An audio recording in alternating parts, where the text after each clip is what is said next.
Hello everyone. अच्छा, पिछली class में हमने सेक्शन 32 देखा था डेप्रिसिएशन का।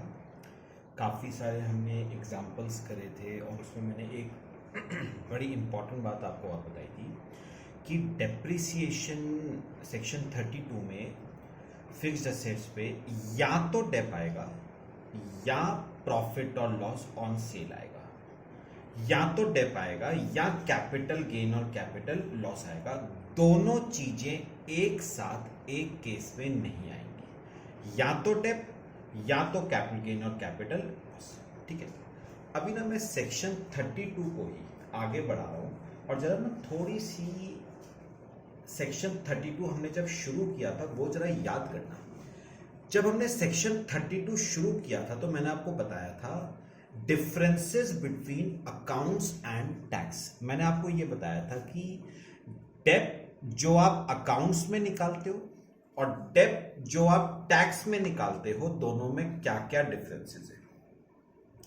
याद हो अगर आपको तो मैंने आपको 5 डिफरेंसेस आपको कराए थे, जिसमें से जो सेकंड डिफरेंस था ना वो क्या था, अकाउंट्स में डेप या तो निकलेगा एसएलएम के हिसाब से या डब्ल्यूडीवी के हिसाब से, जबकि टैक्स में डेप हमेशा 99.99% केसेस में डब्ल्यूडीवी मेथड के हिसाब से ही निकलता है, जैसे हमने अभी तक निकाला है, वो ब्लॉक ऑफ असेट्स वाला सिस्टम करके। अगर आपको याद हो तो मैंने कहा था इस रूल का एक एक्सेप्शन है, इलेक्ट्रिसिटी कंपनीज। अगर आपको याद हो तो मैंने कहा था इलेक्ट्रिसिटी कंपनीज चाहे तो मेथड ऑफ डेप्रिसिएशन एसएलएम भी यूज कर सकती हैं और चाहे तो वो मेथड ऑफ डेप्रिसिएशन डब्ल्यूडीवी भी यूज कर सकती है। तो याद रखना सिर्फ एक एक्सेप्शन है, कौन सा, इलेक्ट्रिसिटी कंपनीज। तो अब मेरा डिस्कशन उसी इलेक्ट्रिसिटी कंपनीज के बारे में। तो सब जरा बहुत ध्यान से देखोगे, सिंपल सा केस है। देखो, depreciation in case of undertakings engaged in generation of power, मतलब आपकी जो अंडरटेकिंग है वो पावर क्या करती है, जनरेट करती है, या फिर generation and distribution of power, मतलब पावर पहले जनरेट करती है फिर डिस्ट्रीब्यूट करती है। यानी सिंपल वर्ड्स में क्या कह लो, इलेक्ट्रिसिटी कंपनीज की हम बात कर रहे हैं सिंपल वर्ड्स में। ठीक है, अब सुनो, मैंने आपको क्या कहा, इलेक्ट्रिसिटी कंपनीज के पास एक ऑप्शन है। क्या है, एक ऑप्शन। क्या ऑप्शन है उनके पास, वो चाहे तो मेथड ऑफ डेप्रिसिएशन डब्ल्यूडीवी भी फॉलो कर सकते हैं, वो चाहे तो मेथड ऑफ डेप्रिसिएशन एसएलएम भी फॉलो कर सकते हैं। अगर तो वो डेप्रिसिएशन डब्ल्यूडीवी मेथड के हिसाब से लगाना चाहते हैं तो तरीका डेप्रिसिएशन निकालने का वही होगा जो अभी तक आपने करा था। स्टेटमेंट शोइंग डेप बनाओगे, opening WDV of block of asset, add actual cost of assets acquired minus money received on sale, ये आ जाएगा WDV for depreciation purpose minus depreciation, और वो आ जाएगा क्लोजिंग डब्ल्यूडीवी। मतलब अभी तक जो हमने मेथड देखा था ना वो डब्ल्यूडीवी था, वही same as it is electricity companies पे अप्लाई होगा।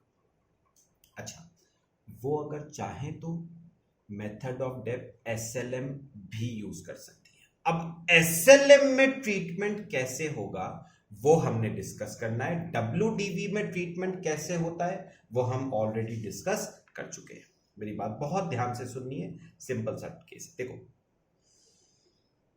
ये ना मेरे साथ साथ आप लिखोगे जरा, केस 1, इसमें लिखना केस 1। ठीक है, केस 1 में ना मैं आपको एक एग्जांपल पहले करवा रहा हूं, या पहले यहां लिखना when selling price is less than WDV. पहला केस, when selling price is less than WDV. चलो एक एग्जांपल लिखो। देखो, अच्छा, मेरे पास एक प्लांट और मशीनरी थी, मेरे पास एक प्लांट और मशीनरी थी जिसकी कॉस्ट 5 लाख रुपीस थी।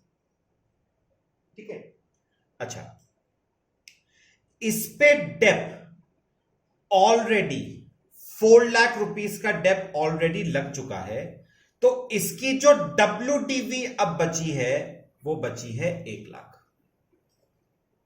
ठीक है, अब हुआ क्या सुनो, 1 लाख WDV का असेट आपने मार्केट में बेचा, सेलिंग प्राइस 60,000 रुपीस का। बात समझ आई? 1 लाख WDV का असेट 60,000 रुपए का बेचा, तो बताओ बेचने पे हमें क्या हो गया? लॉस, 40,000 रुपए का लॉस हो गया। अब कैसे होगा ट्रीटमेंट?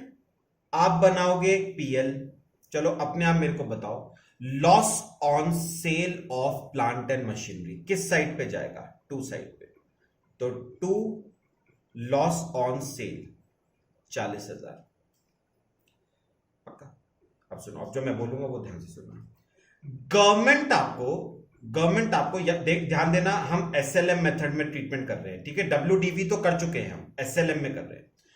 गवर्नमेंट आपको लॉस ऑन सेल का डिडक्शन आपको दे रही है, अंडर द हेड PGBP ही दे रही है, लेकिन नाम इसका लॉस ऑन सेल नहीं होगा, इसका नाम होगा टर्मिनल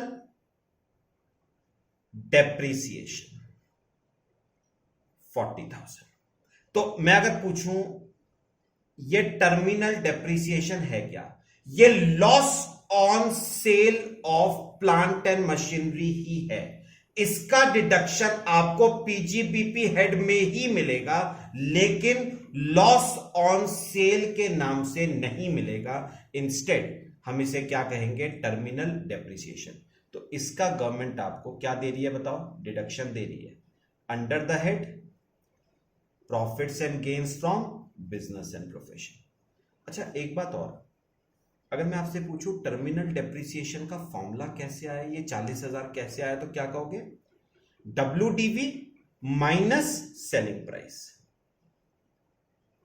तो ये आपका बताओ क्या बन गया? ये आपका फर्स्ट केस आ गया टर्मिनल डेप्रिसिएशन का। ठीक है, चलो अब मैं आपको एक और केस कराऊंगा, केस 2। कॉपी करते रहना मेरे साथ साथ। देखो केस 2, अब केस 2 बात करेंगे when selling price is more than WDV। Example वही है, आपने प्लांट और मशीनरी खरीदा था 5 लाख का, इस पे डेप 4 लाख का लग चुका है, तो WDV 1 लाख बची। 1 लाख WDV का असेट आपने मार्केट में 1,20,000 का बेचा, तो अपने आप बताओ प्रॉफिट आएगा या लॉस? प्रॉफिट ऑन सेल आएगा। कितने रुपए का? 20,000 रुपए का प्रॉफिट ऑन सेल। क्या होता है प्रॉफिट एंड सेल का पीएल में बताओ? बाय साइड पे जाएगा, बाय प्रॉफिट ऑन सेल 20,000। सुनो मेरी बात सुनो, कुछ करना नहीं है, मेरी बात सुनिए। अच्छा अब मैं पूछूं इस प्रॉफिट ऑन सेल का क्या होगा? अगर मैं एसएलएम की बात कर रहा हूं, मैं फिर से बोल रहा हूं, मैं एसएलएम की बात कर रहा हूं, WDV हो चुका है हमारा। एसएलएम में अगर आप असेट को बेचते हो और बेचने पे प्रॉफिट होता है, तो वो प्रॉफिट टैक्सेबल होगा, अंडर द हेड PGBP ही होगा टैक्सेबल, लेकिन उसे हम नाम प्रॉफिट ऑन सेल नहीं देते हैं। नाम उसका क्या होगा? बैलेंसिंग चार्ज है। ये प्रॉफिट ऑन सेल ही, लेकिन इसका नाम प्रॉफिट ऑन सेल की जगह हम क्या बुलाएंगे? Balancing charge. और इसका ट्रीटमेंट क्या है? ये बैलेंसिंग चार्ज बताओ क्या होगा? टैक्सेबल होगा, अंडर द हेड। कौन से हेड में? PGBP हेड में। ये बैलेंसिंग चार्ज क्या होगा आपका? टैक्सेबल होगा। अच्छा अगर मैं पूछूं ये बैलेंसिंग चार्ज का फॉर्मूला क्या बनता है, तो रिवर्स हो जाएगा, सेलिंग प्राइस माइनस WDV। तो मुझे ना फिलहाल दो केस कराए, तो दोनों केस में मुझे एक बात जो क्लियर हुई वो क्या है, एसएलएम मेथड में अगर आप फ्यूचर में जाके असेट को बेचते हो और बेचने पे लॉस होता है, तो उस लॉस को नाम दिया गया है टर्मिनल डेप्रिसिएशन, और उसका आपको डिडक्शन मिलेगा पीजीबीपी हेड में। अच्छा, अगर बेचने पे असेट को प्रॉफिट होता है तो प्रॉफिट को नाम दिया गया है बैलेंसिंग चार्ज, और वो टैक्सेबल होगा अंडर द हेड पीजीबीपी। अब इसमें ना एक केस और आता है, और वो क्या है जरा ध्यान से देखना, थोड़ा सा चेंज करेंगे। लिखो केस 3। अब केस 3 क्या है, when selling price exceeds cost. When selling price exceeds cost, ध्यान से देखनी है मेरी बात। एग्जांपल, आपने एक प्लांट और मशीनरी खरीदी जिसकी कॉस्ट 5 लाख रुपए है, ठीक है। अच्छा, अगर बात करें इस पे डेप्रिसिएशन आपका 4 लाख रुपए लग चुका है, ठीक है। तो WDV इसकी 1 लाख बची। अच्छा, 1 लाख WDV का असेट मार्केट में 6.5 लाख रुपए का बिक गया, तो पहले बताओ कितने रुपए का प्रॉफिट हुआ। 1 लाख का असेट 6.5 लाख का बिका, तो 5.5 लाख रुपए का आपको प्रॉफिट हो गया। अब मेरी बात ध्यान से सुनना, सब ध्यान से सुनो। अब मुझे ना एक बात बताओ, ध्यान से, जरा ध्यान से। आपने 5 लाख के असेट पे आप कितना डेप्थ चार्ज कर चुके हो? 4 लाख का डेप्थ चार्ज कर चुके हो। देखो पीएल में आप कितने का डेप्थ चार्ज कर चुके हो? 4 लाख रुपए का डेप्थ आप चार्ज कर चुके हो। तो उन्होंने कहा, सुनो, उन्होंने कहा जितने से पीएल को डेबिट किया हुआ है ना आपने in the form of depreciation, उतने से ही हम पीएल को अब क्रेडिट कर देंगे in the form of profit on sale. नहीं समझ आया? देखो ये पीएल है, यहां पर देखना, यहां पर देखना।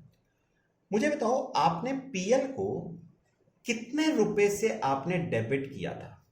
4 लाख रुपए से आपने डेबिट किया था। अब बताओ हमें प्रॉफिट ऑन सेल कितने रुपए का हुआ? 5.5 लाख रुपए का प्रॉफिट ऑन सेल हुआ। गवर्नमेंट ने कहा भैया मैचिंग कंसेप्ट नाम की भी कोई चीज होती है। What is matching concept? जितने के एक्सपेंसेस उतने की इनकम्स, मतलब हमें एक्सपेंसेस को इनकम्स के अगेंस्ट मैच करना पड़ता है। तो एक बार बताओ आपने पीएल में खर्चा कितने का शो करा था? 4 का। तो इनकम 5.5 की कैसे दिखा सकते हो? ये तो सरासर गलत है। आप प्रॉफिट ऑन सेल मैक्सिमम जो पीएल में शो कर सकते हो दैट इज 4 लाख पक्का। और अपने आप बताओ, हम इस टॉपिक में इसे नाम प्रॉफिट ऑन सेल तो देते ही नहीं, हम तो बताओ इसे क्या नाम देते हैं? Balancing charge. तो मुझे बताओ बैलेंसिंग चार्ज मैक्सिमम कितने रुपए तक का आएगा? मैं दोबारा बोल रहा हूं, बैलेंसिंग चार्ज मैक्सिमम कितने रुपए तक का आएगा? Up to the amount of depreciation. तो जितना आपने डेप्रिसिएशन चार्ज किया था पीएल की डेबिट साइड पे, उतने का ही मैक्सिमम क्या आ सकता है? बैलेंसिंग चार्ज पीएल की क्रेडिट साइड पे। तो मुझे बताओ ये 4 लाख क्या होगा? बैलेंसिंग चार्ज, और ये हो जाएगा taxable under the head PGBP. अब मुझे ना एक बात बताओ, असेसी तो खुश हो गया, उसने कहा अच्छा हुआ 5.5 का प्रॉफिट हुआ था, जिसमें से बताओ गवर्नमेंट ने टैक्सेबल सिर्फ कितना करा? 4 लाख। तो 1.5 लाख रुपए पे मुझे टैक्स देने की जरूरत नहीं है। गवर्नमेंट ने कहा भैया 5.5 लाख पूरा टैक्सेबल होगा, लेकिन उसमें से 4 तो टैक्सेबल होगा under the head PGBP as balancing charge, और बचा हुआ 1.5 लाख रुपए, बचा हुआ 1.5 लाख वो भी टैक्सेबल होगा, लेकिन वो टैक्सेबल होगा under the head capital gains. तो मुझे एक बात बताओ, आप पीएल में बैलेंसिंग चार्ज क्रेडिट मैक्सिमम कितना कर सकते हो? Up to the amount of depreciation. तो हम इस असेट पे 4 लाख का डेप्रिसिएशन चार्ज कर चुके थे, तो पीएल को कितने से डेबिट कर रखा था? 4 से। गवर्नमेंट ने कहा मैचिंग कंसेप्ट है, जितने से पीएल को डेबिट करा उतने से पीएल को क्रेडिट कर दो। तो पीएल को आप क्रेडिट मैक्सिमम कितने से कर सकते हो? 4 से। तो 4 तो हो गया taxable under the head PGBP as balancing charge. बचा कितना? 1.5 लाख बच गया। गवर्नमेंट ने कहा वो भी टैक्सेबल होगा, लेकिन वो बैलेंसिंग चार्ज नहीं है, वो पीजीबीपी में टैक्सेबल नहीं होगा, उसे हम टैक्सेबल करेंगे under the head capital gains. तो ये आपके मैक्सिमम 3 केसेस आते हैं इलेक्ट्रिसिटी कंपनीज के केस में। एसएलएम में डब्ल्यूडीवी वैसे ही चलना है जैसे अब तक किया है। अच्छा, याद है मैंने अभी इसमें क्या कहा कि इलेक्ट्रिसिटी कंपनीज को आपने एक ऑप्शन दिया है। क्या ऑप्शन? चाहो तो डब्ल्यूडीवी फॉलो कर सकते हो, चाहो तो एसएलएम फॉलो कर सकते हो। अच्छा, ये ऑप्शन उन्हें एक्सरसाइज कब करना है?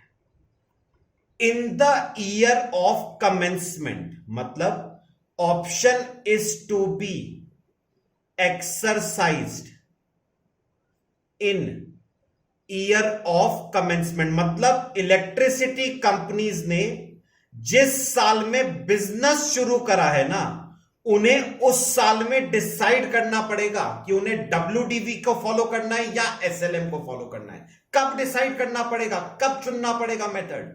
जिस साल में उन्होंने बिजनेस शुरू करा है। और एक बात याद रखना, एक बार जो मेथड उन्होंने चुन लिया, उसके बाद वो मेथड फॉलो रहेगा जिंदगी भर।